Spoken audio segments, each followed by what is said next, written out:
Très bien. Donc, on reprend le cours sur la vision artificielle. Donc, la dernière fois, on avait commencé le chapitre sur la segmentation et la détection des contours et on avait parlé de la dualité entre ces deux opérations. Alors, qu'est-ce que ça veut dire dualité? Ça veut dire quand je fais la segmentation, je suis en train de détecter les contours et quand je détecte les contours, je suis en train de faire la segmentation. La différence entre les deux, c'est que la détection des contours, je cherche les pixels qui appartiennent au contour.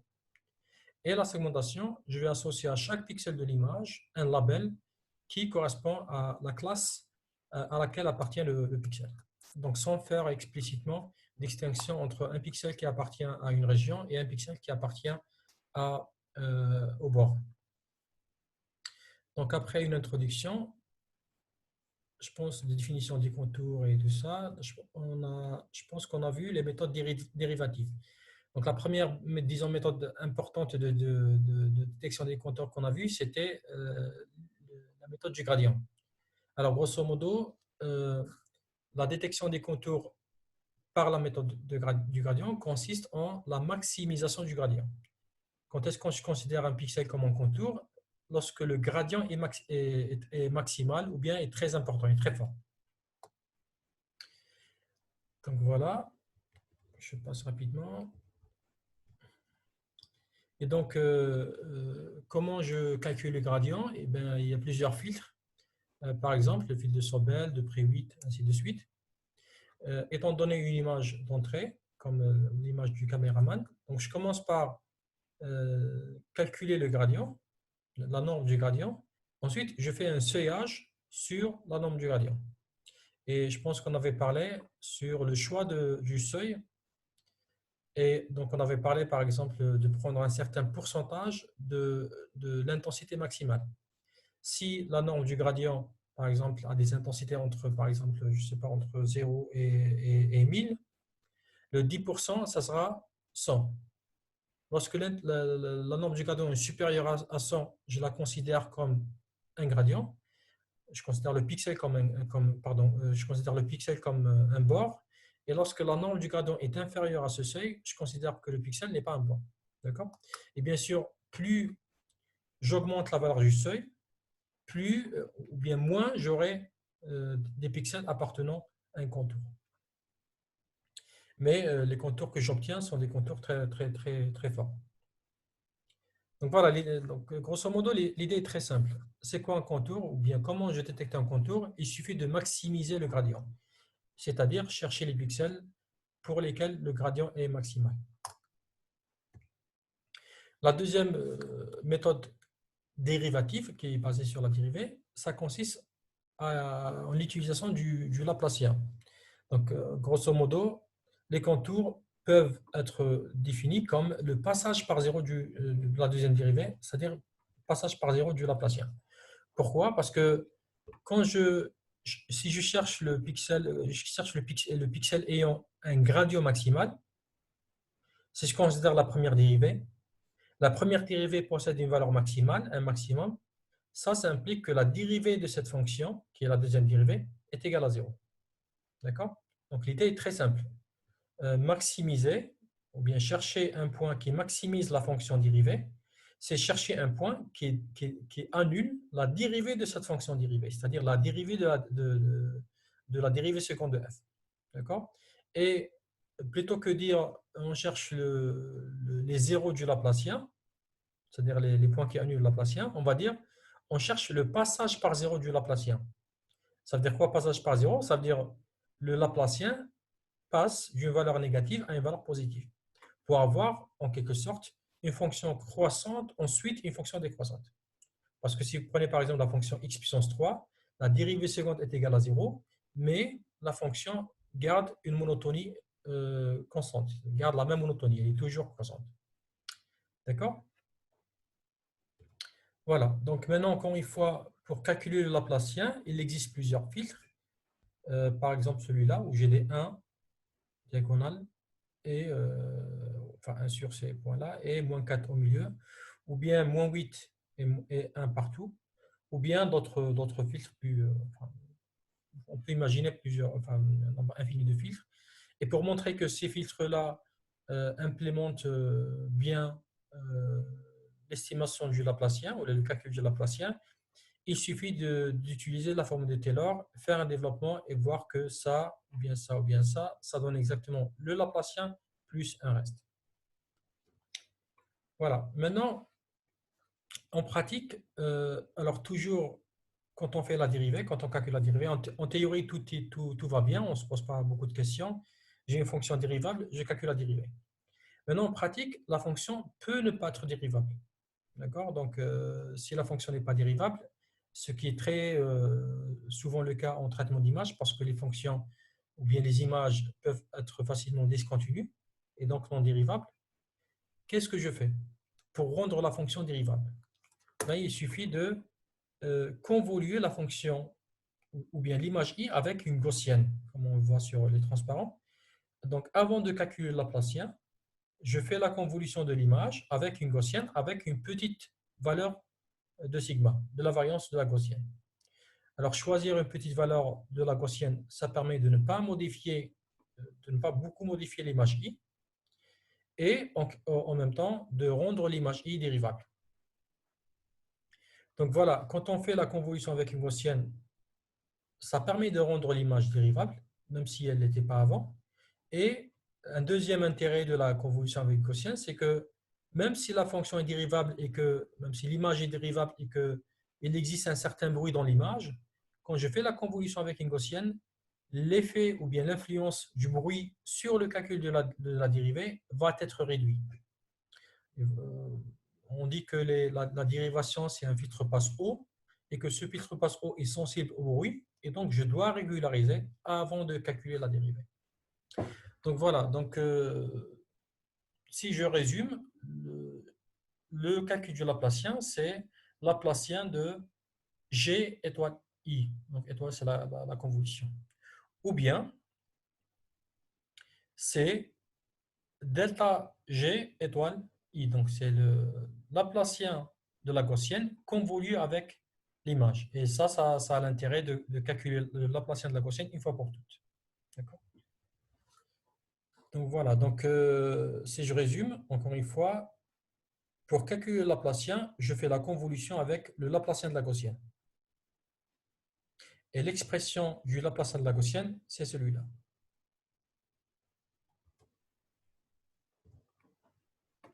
Donc voici un exemple. Ça, c'est l'image d'entrée. Ça, c'est le gradient, donc après un seuillage. Et ça, c'est le Laplacien. Donc voilà, donc, en fait, il existe plusieurs méthodes de détection des contours. Souvent, on se pose la question pourquoi il y en a plusieurs et comment je peux comparer. Est-ce qu'il y a une méthode meilleure que toutes les autres méthodes?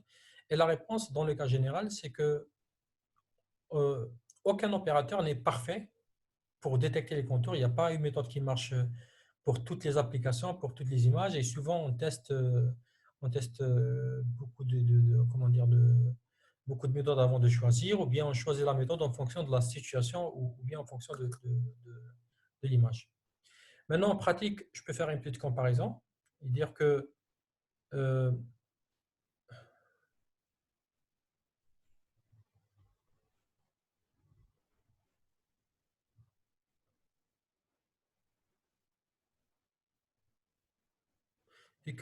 alors, je peux dire que les méthodes de détection des contours ont tous des défauts et que parfois, on a besoin de faire un post-traitement pour améliorer la détection des contours.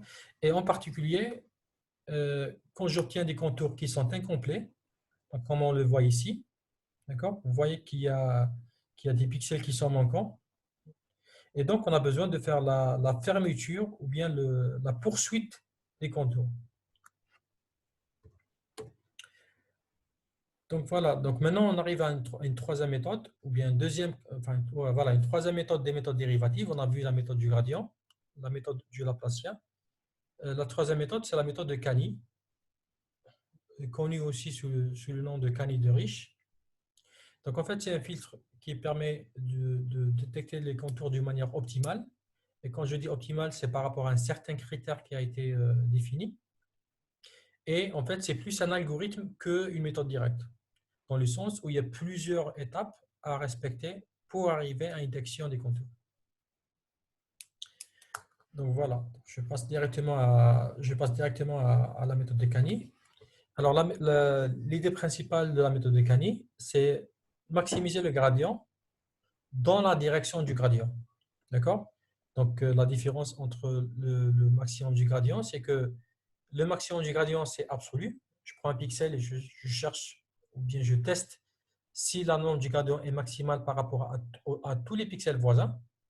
Par contre, dans la méthode de Cani, je prends un pixel et je teste si la norme du gradient est maximale dans la direction du gradient, comme je vais expliquer dans les étapes qui vont suivre. Donc voilà, la méthode de Cani ou Cani de Riche pour la détection des contours consiste à, premièrement, faire un filtrage gaussien. Donc c'est un filtre passe-bas pour réduire le bruit et pour rendre l'image dérivable. Calculer la norme du gradient.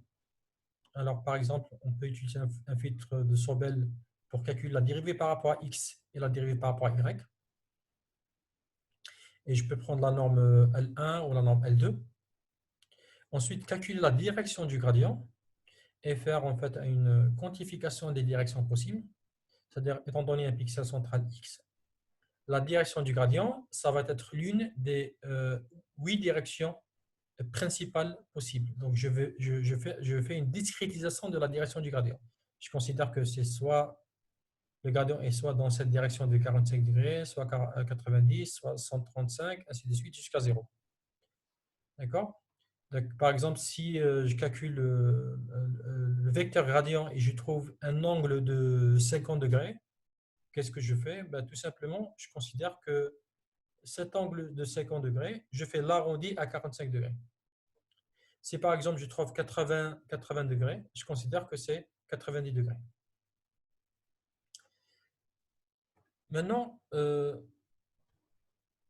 calcule la direction et je détecte les points qui sont maximaux, enfin, la norme du gradient est maximale dans la direction du gradient. Par exemple, si je prends ce pixel-là, et si le gradient est orienté dans cette direction, la direction de 135 degrés, eh bien, je considère que ce pixel est maximal si la norme du gradient, ici, est plus grande que ce pixel-là, la norme du gradient pour ce pixel-là, et la norme du gradient pour ce pixel-là. Et donc, pour la méthode de Cani, comme je l'ai dit il y a quelques secondes, la comparaison se fait uniquement avec 2 pixels. Donc ça, c'est la différence entre la méthode de Cani et la méthode du gradient pour la détection des contours. Donc au lieu de comparer avec les 8 voisins, je compare uniquement avec les 2 voisins qui sont déterminés par la direction du gradient. Si ce pixel-là, si la norme de ce pixel-là est plus grande que les 2 voisins dans la direction du gradient, je considère que c'est un maximum. Donc ça, c'est la troisième étape. Ensuite, pardon, ce que je viens de dire ici concernant la détection des maxima, c'est équivalent à dire la suppression des non-maxima.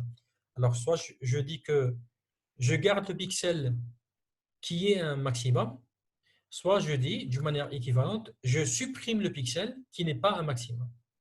Donc, je pense que c'est assez simple. Donc, je le répète. J'ai un pixel ici, x, y. Ça, c'est la direction du gradient. J'ai 2 pixels voisins dans la direction du gradient. Soit je dis que je garde ce pixel, c'est la norme du gradient est supérieure à ces 2 pixels-là. Soit je dis je supprime ce pixel-là s'il n'est pas maximal par rapport à ces 2 voisins. Donc ça, c'est la quatrième étape. Ensuite, je fais un seuillage des contours et une autre méthode, une autre différence par rapport à la méthode du gradient, c'est que la méthode de Cani utilise 2 seuils différents. La méthode de gradient de tout à l'heure, on avait utilisé un seul seuil pour la détection des contours. Pour la méthode de gradient, on va utiliser 2 seuils. Un seuil haut et un seuil bas. Alors, si la norme du gradient est supérieure au seuil haut, je considère que c'est forcément un contour. Si la norme du gradient est inférieure à un seuil bas, je considère que c'est forcément que le pixel n'est pas un contour. Maintenant, si entre les deux, si j'ai un doute, en quelque sorte, si la norme du gradient est entre le seuil bas et le seuil haut, eh bien, je considère que c'est un contour si l'un des deux voisins est déjà un contour. D'accord? Si par exemple, je prends ce pixel-là, ça c'est la direction du gradient. La norme de ce pixel, la norme du gradient de ce pixel-là est entre SB et SH, donc le seuil bas et le seuil haut. Qu'est-ce que je fais? J'ai un doute, est-ce que c'est un contour ou pas? J'examine les deux voisins. Si l'un des deux voisins est déjà un contour, je considère que ce pixel est aussi un contour. Si les deux pixels ne sont pas un contour, donc je considère que ce pixel n'est pas un contour. Donc en fait, cette technique permet d'avoir en quelque sorte une continuité des contours. Alors voici un exemple. Donc ça c'est l'image originale, ça c'est le fil de Sobel, ça c'est la suppression des non-maxima ou bien la préservation ou bien la détection des maxima. Et quand on dit maxima, c'est maximum local dans la direction du gradient. Et ça c'est le seuillage à deux valeurs. C'est ce qu'on appelle aussi le seuillage par hystérésis. D'accord? Hystérésis, c'est quand j'ai deux valeurs différentes du seuil, quand j'utilise deux valeurs du seuil. Voilà. Donc je passe.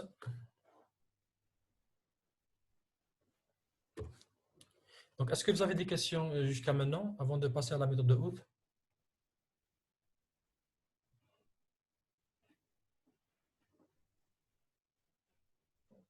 C'est bon?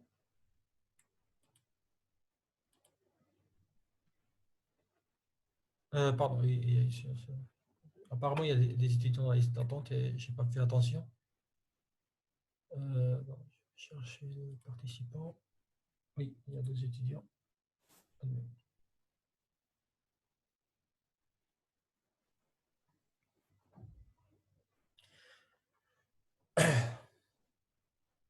Très bien. Est-ce que vous m'entendez? Vous m'entendez toujours?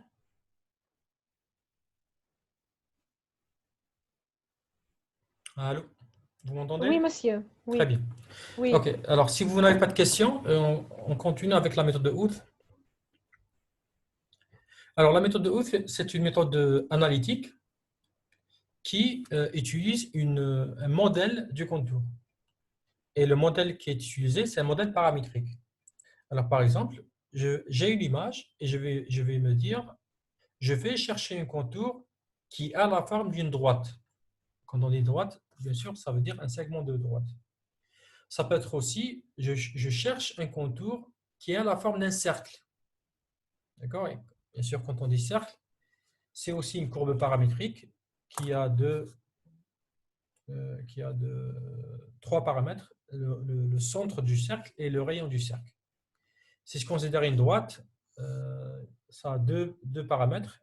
Une droite, je peux l'écrire sous forme paramétrique y égale ax plus b.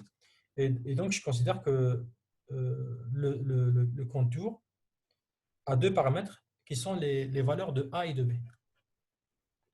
Donc voilà, pour la méthode de Hooth, c'est une méthode qui utilise un modèle a priori du contour que je vais détecter. Que ce soit une droite, que ce soit un cercle, que ce soit une certaine courbe paramétrique. Voilà, donc alors la méthode de Hooth consiste à, la première des choses, à faire un changement de l'espace de représentation dans le sens suivant. Prenez l'espace image, x, y, les points, d'accord? Et pensez donc on va dire qu'on va chercher une courbe dans l'image qui est de la forme y égale ax plus b. D'accord? Donc en fait, si je détermine deux points de la courbe, x1, y1 et x2, y2, ou bien xi, yi, xj, yj, ces deux points vont déterminer complètement la droite y égale ax plus b. On est d'accord? Maintenant, si je prends un seul point, x, y, i, et si je remplace dans l'équation de la droite, j'aurai de préférence, prenez des feuilles et des stylos et essayez d'écrire en même temps avec moi. Ça, je pense que ça sera plus efficace. Donc, j'ai une droite d'équation y égale ax plus b. La question qui se pose, quelles sont les valeurs de a et de b? Maintenant, qu'est-ce que je connais? Je connais un point x, y, i qui appartient à cette droite. Je remplace dans cette équation, j'obtiens yi est égal à xi plus b. Dans cette équation, yi est égal à xi plus b, je connais yi, je connais xi. Et quels sont les inconnus? C'est les points A et B. Maintenant, je constate que A et B, bien que l'ensemble des couples AB qui vérifient l'équation yi égale axi plus b, c'est en fait une droite.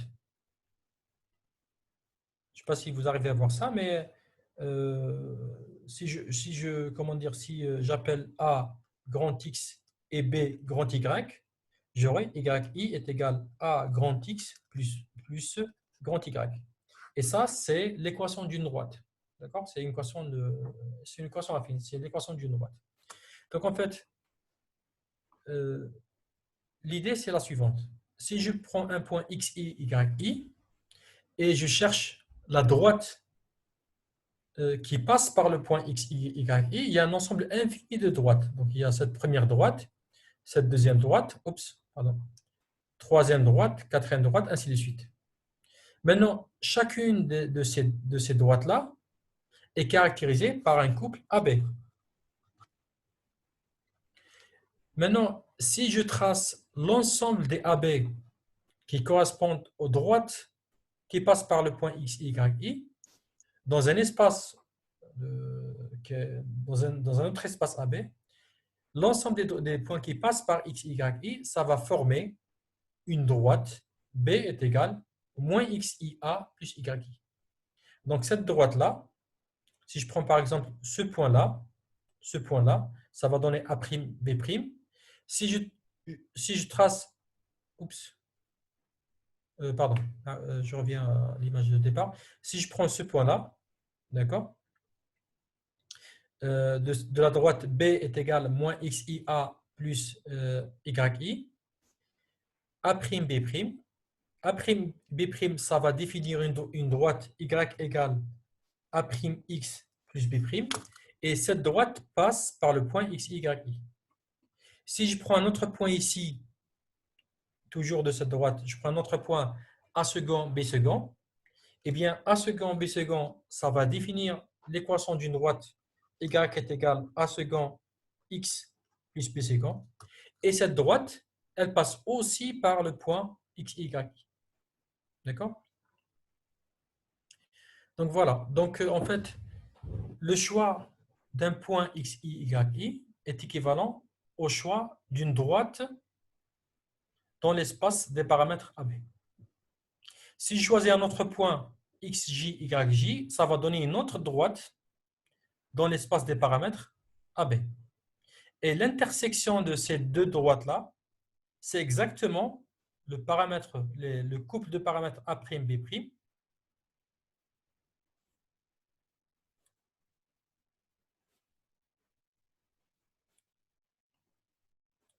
Donc, c'est exactement le couple de points A'B' qui correspond à cette droite-là qui passe par les deux points xi, yi et xj, yj. Donc, voilà. Si j'essaie de réexpliquer, je vais dire que chaque point du plan xy va voter pour une droite dans le plan des paramètres AB. Et inversement, chaque point dans l'espace des paramètres va donner une droite dans l'espace des points xy. Donc en fait, il y a une certaine dualité entre les deux. Donc maintenant, si j'ai un ensemble de points, je ne vais pas tracer ici, pensez que j'ai un ensemble de points ici qui ne sont pas forcément alignés. Alors cet ensemble de points, chacun de cet ensemble de points va donner une droite dans l'espace des paramètres. D'accord? Donc, je prends ce point-là, ça va donner cette droite. Je prends ce point-là, ça va donner cette droite. Je prends un point ici, ça va donner une autre droite, ainsi de suite. Et quand je trace toutes les droites qui passent ou bien qui correspondent au point, un niche de points dans l'espace XY, et je fais la discrétisation. Discrétisation, ça veut dire que je considère des petits carrés, je considère une grille. Et donc, par chaque grille, il va passer un certain nombre de droites. Et donc, je vais choisir la cellule qui contient le plus de points. Est-ce que vous arrivez à m'écouter? Parce qu'il y a quelqu'un qui n'écoute pas, n'arrive pas à m'entendre. Est-ce que vous m'entendez toujours? Il n'y a pas de problème. يتقطع شوية. D'accord. Donc, je vais essayer de parler très lentement. تسمع فيا عبد النور؟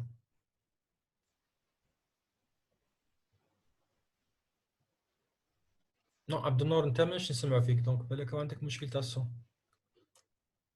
اوكي اذا تسمع فيك كتب برك في الميساج، اذا ما تقدرش تهضر كتب ميساج في التكست في الشات. Donc voilà. Donc je vais avancer. Attends juste un instant, je cherche un autre exemple. Non, c'est pas ça. Ok, je reviens en arrière.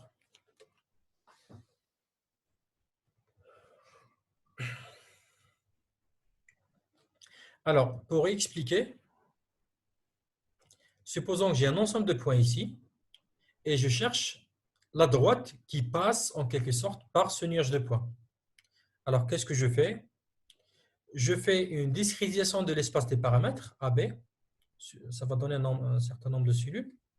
D'accord? Et chaque point de l'espace XY va donner une droite dans l'espace des paramètres AB. Je prends ce point-là, ça va donner cette droite. Je prends ce point-là, ça va donner cette droite. Je prends un autre point, ça va donner une autre droite. Et chaque droite tracée dans l'espace des paramètres va donner un point. C'est-à-dire que si je trace par exemple cette droite-là, alors cette droite-là, ça va donner un point pour cette cellule, un point pour cette cellule, un point pour cette cellule, ainsi de suite. Donc en quelque sorte, chaque point va voter pour un ensemble de cellules. Et quelle est la cellule que je vais choisir au final? C'est la cellule qui va contenir le plus de points. Et quand je choisis une cellule, quand au final je finis par choisir une cellule, cette cellule va me donner un couple de paramètres AB. Je peux prendre par exemple le point central, va donner un couple de paramètres A et B. Et ce couple de paramètres va me donner l'équation de la droite ou bien du cercle que je suis en train de chercher. Donc, la méthode de Huth, ça suit les étapes suivantes. Étant donné une image, je considère par faire la détection des contours par n'importe quelle méthode qu'on avait auparavant, la méthode du gradient, Laplace, Cani.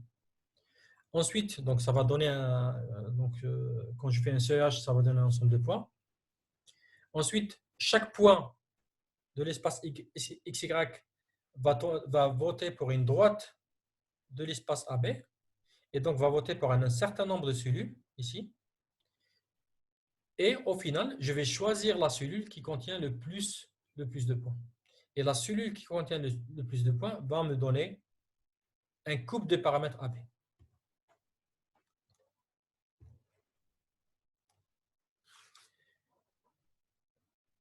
Alors, pour cette méthode, ou bien il y a un petit inconvénient avec ce que je viens de présenter, c'est que si je considère les droites d'équation y égale ax plus b, en fait, je ne pourrais pas représenter les droites d'équation x égale à c.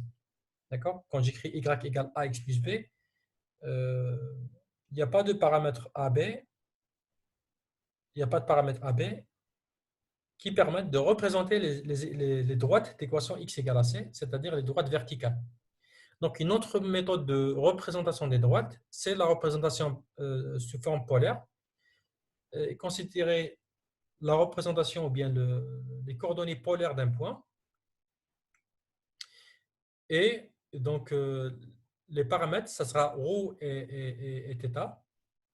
Et la droite sera représentée par l'équation ρ égale x cosinus θ plus y sinus θ. Et donc, au lieu de chercher A et B, je vais chercher ρ et θ. Et j'utilise la même technique de chaque point va voter pour une courbe ici.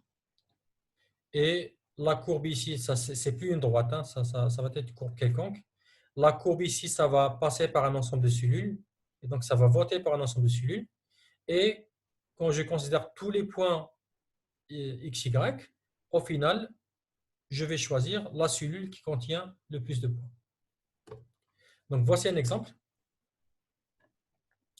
Donc, supposons que j'ai 5 points. 1, 2, 3, 4, 5. Donc, à votre avis, donc j'ai 5 points. En fait, j'avais une image. J'ai fait j'ai fait une détection des contours par une certaine méthode, par exemple la méthode du gradient. J'ai fait un seuillage et le résultat final de ce seuillage, c'est un ensemble de points. Maintenant, j'ai 5 points et la question qui se pose, est-ce qu'il y a une droite qui passe par cet ensemble de points? Parce qu'il ne faut pas oublier que l'ensemble des points que j'obtiens ici peuvent contenir du bruit. D'accord? Et donc, à votre avis, quelles sont les droites possibles que je peux tracer à partir de cet ensemble de points? Est-ce qu'il y a une droite qui passe par les 5 points? Ça, c'est une question. Non. Okay. Il n'y a pas de droite possible qui passe par les 5 points. Alors, quelles sont les droites possibles? Par 4 points, par exemple. Il n'y a pas. D'accord? 3 points. لازم يكونوا كيفاش نقولها الاستقامية. Alignés. Ouais. Et je connais les droites. Quelles sont les droites qui passent par 3 points? Bon, on voit la droite 1, 3, 5. Ça, c'est une droite qui passe par 3 points. Il y a une autre 4, 3, droite. 2. Voilà, 4, 3, 2. Ça, c'est notre droite. D'accord? Je pense que c'est les deux droites possibles. Maintenant, les droites qui passent par 2 points, 1, 2, 2, 5, 5, 4, 1, 4. Il y en a 4. D'accord? Maintenant, pour appliquer la transformée de Hooth, je vais considérer la représentation sous forme polaire d'une droite. D'accord? Ce point-là, 1, dans l'espace des paramètres, ça va donner cette droite-là. Ce point 2, dans l'espace des paramètres, ça va donner cette courbe-là. Ce point 3, dans l'espace des paramètres, ça va donner cette courbe-là. Ainsi de suite. Maintenant, je vais choisir quels sont les points ou bien les cellules dans l'espace des paramètres qui correspondent à le nombre le plus élevé de votes ou bien d'intersections.